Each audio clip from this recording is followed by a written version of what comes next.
আজকে ৯ সেপ্টেম্বর ২০২৫ সাল বৃদ্ধাশ্রম বরিশাল কাউনিয়া হাউজিংয়ে আমাদের বাহির থেকে কোনো খানার শিডিউল নেই, যার জন্য আমরা আজকে খাবার আয়োজন রেখেছি দুপুরবেলা আমাদের মায়েদের জন্য। গত কোরবানির সময় আমাদেরকে শুভাকাঙ্ক্ষীরা কোরবানির গোস্ত দিয়েছিলেন, গরুর গোস্ত। আমরা সেই সময়টা বৃদ্ধ মায়েদেরকে খাওয়াইয়ে দিয়েছি। কিছু গোস্ত আমরা রেখে দিয়েছিলাম, যেদিন আমাদের মায়েদের ইচ্ছা হবে সেই সময়টায় আমরা আবার তাদেরকে যেন গোস্ত খাওয়াতে পারি। আজকে মায়েদের চাহিদা মোতাবেকই আমরা এই গোস্তটা আজকে রান্না করে খাওয়াচ্ছি। শুভাকাঙ্ক্ষীরা আমাদের সাথে থাকবেন। আপনারা যদি আমাদের বেশি দান করেন, আমরা মায়েদেরকে ভালো খাওয়াতে চেষ্টা করতে পারি। আপনারা এই বছর আমাদেরকে কিছু গোস্ত দিয়েছিলেন, আমরা সেখান থেকে মায়েদের তৃপ্তি মিটিয়ে খাওয়ার পরে যেটা উদ্ধৃত ছিল সেটা আমরা রেখে দিয়ে পর্যায়ক্রমে মায়েদের খাওয়াতে চেষ্টা করছি। আমরা অনুরোধ রাখবো আপনারা আমাদেরকে এভাবে বেশি বেশি করে সাহায্য দেবেন, তাহলে আমাদের বৃদ্ধ মায়েদেরকে আমরা ভালো খাওয়াতে পারবো। আমাদের সাথে থাকবেন। আমরা এখন এই গরুর গোস্ত কুরবানির যেই আপনাদের দেওয়া সেই গোস্তগুলো মায়েদের বিতরণ করে দেখি তারা কতটা খুশি, এবং আপনাদের জন্য অনেক দোয়া তারা করে। আমাদের সাথেই থাকুন। আমরা বৃদ্ধ মায়েদেরকে এখন এই গোস্ত খাবারের দিয়ে দিচ্ছি। শুভাকাঙ্ক্ষীরা আমাদের সাথে থাকবেন। বরিশাল সদর কাউনিয়া হাউজিংয়ে আমাদের এই বৃদ্ধাশ্রমটি।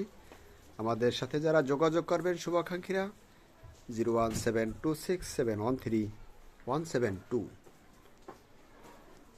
আমাদের এখানে শিশুরাও আছে। আমরা এই মুহূর্তে প্রতিবন্ধী ওয়ার্ডে আছি। অকেজো মানুষ আছে, তাদেরকে খাওয়াই দিতে হয়। যে অকেজো মানুষ,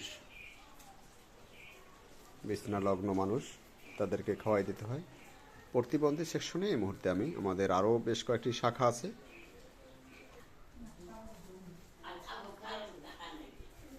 আমরা বৃদ্ধাশ্রমের আরেকটি অংশে এসেছি। ভবনটির মূল ভবনের দ্বিতীয় তলায়। আমাদের এখানেও অনেক মায়েরা আছে, আবার অনেক বোনেরা আছে যারা প্রতিবন্ধী জীবন নিয়ে বিভিন্ন সমস্যা জর্জরিত নিয়ে আমাদের এখানে আশ্রয়, শারীরিক কেউ মানসিক নানান রকমের সমস্যাজনিত বৃদ্ধ বা বিভিন্ন বয়সের মানুষকে আমরা এখানে আশ্রয় দিয়ে থাকি। বরিশাল সদর কাউনিয়া হাউজিং আমাদের এই বৃদ্ধাশ্রমটি।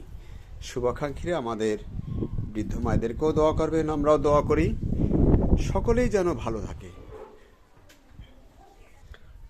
সকলেই যেন ভালো থাকে, আমরা সেই প্রার্থনা করি মহান স্রষ্টার কাছে। আর আমাদের এখানে যারা এই কোরবানির সময় গরুর গোস্ত দিয়েছিলেন, যারা আমাদের এখানে এই কোরবানির সময় গোস্ত দান করেছিলেন, আল্লাহ যেন তাদের সকলের কোরবানিকে কবুল করে, সকলের পরিবারে যেন আল্লাহ ভালো রাখে, সুস্থ রাখে, আয় রোজগার বরকত দেয়। আর ছোট ছোট বাবুরা যারা আছে এখনো পড়াশোনা করে, তাদেরকে যেন আল্লাহ বেশি বেশি ব্রেন শক্তি বাড়াই দেয়, আমরা সেই প্রার্থনা আল্লাহর কাছে করি। বরিশাল কাউনিয়া হাউজিং বৃদ্ধ আশ্রম। গরুর গোস্ত মা কোরবানির সময় খাও খাও খাও খাও খাও, ভালো।